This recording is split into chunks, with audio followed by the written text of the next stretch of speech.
Hey there, escape room people. It's Tone here from Escape Room Unlocked, and I want to weigh in on the hot topic of the week. One of the hottest topics at the Room Escape Conference in Niagara. It was also a topic last year in Chicago, so it keeps being an ongoing one. So that topic is escape room generations. Now, here's kind of how this went down. So, a little ways back, RoomEscapeArtist.com did an interview where in the interview the discussion of what gen your escape room is came up, and they kind of like had some labels to it. But this was a conversation between David and Lisa and a room escape owner, and it really had nothing to do with like labeling the industry. This was really just the opinion of that one owner based on, what basically how their company was run. This snowballed, to no one's fault, but it snowballed. People read more into it than what was there, and it's kind of evolved from there. Now, Nate from Puzzle Break has had a lot to say about this, and I tend to agree with most of what he said about it.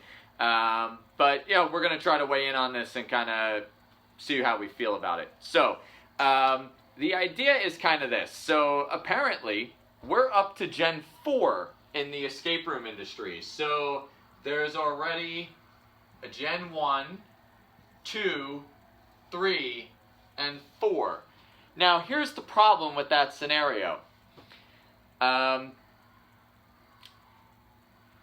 whole industry is about 3.25 years old.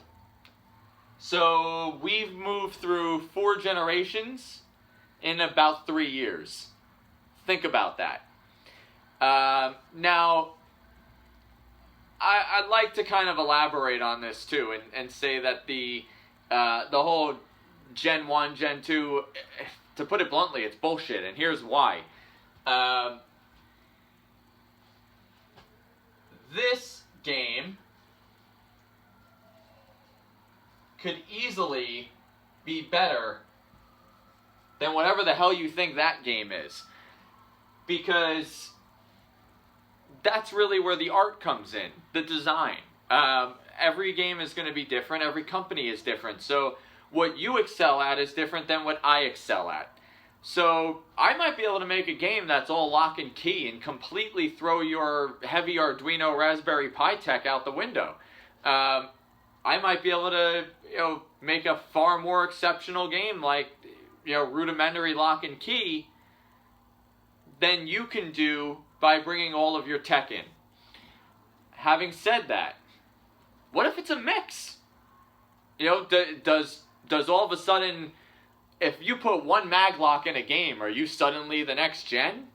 The way of defining this is kind of asinine.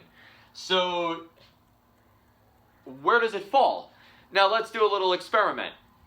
F5, a tornado escape at Trapdoor Escapes. So, F5, get rid of that. F5, make that pretty. Let's see, what do we have in F5? Well, there are locks and keys.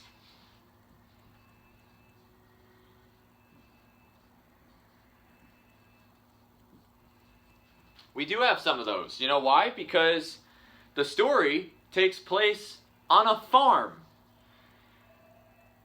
There's no magical way of opening doors on a barn unless there's a magical storyline taking place. And in F5, there's not. You are trying to evade a tornado. Get to the barn, get to the storm cellar. It's a pretty simple excursion as far as its story goes. So, we have locks and keys. Now, beyond that, we have done some nifty stuff, but, well, okay, we have a system that connects basically the bass in our soundtrack. So we'll say bass of Thunder FX. It connects it to the lighting. So what happens? The lights flash. You get thunder and lightning. Now, I guess you could sum that as Arduino, but that would make it like a Gen 2 game. But it's a Gen 2 game with locks and keys. Oh my god! So, what else? Well,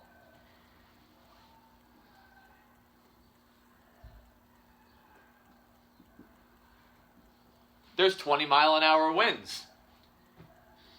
It's not really a puzzle effect. It's atmosphere. It's set design. It's 1,000 corn stalks in there. Actually, 786.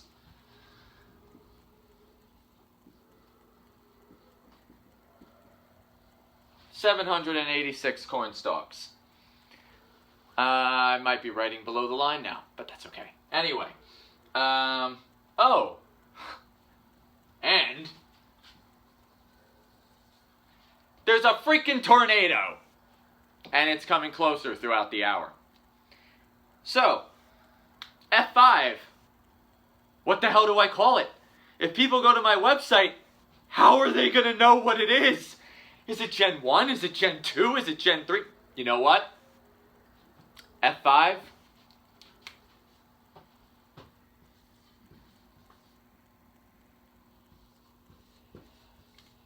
Oh yeah, Gen 2000, bitches. Catch up with that.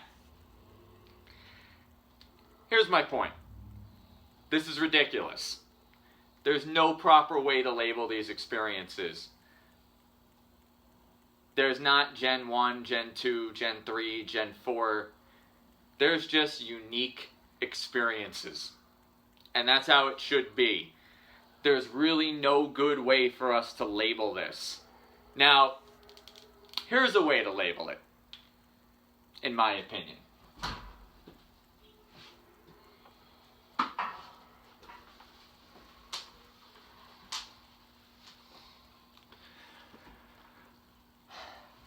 How many rooms are you?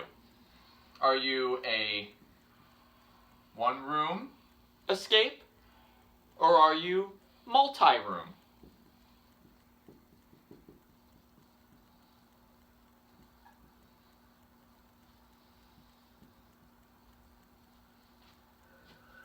Are you a lock-in game where I'm locked in your experience for 1 hour and I have to solve my puzzles to escape through a doorway?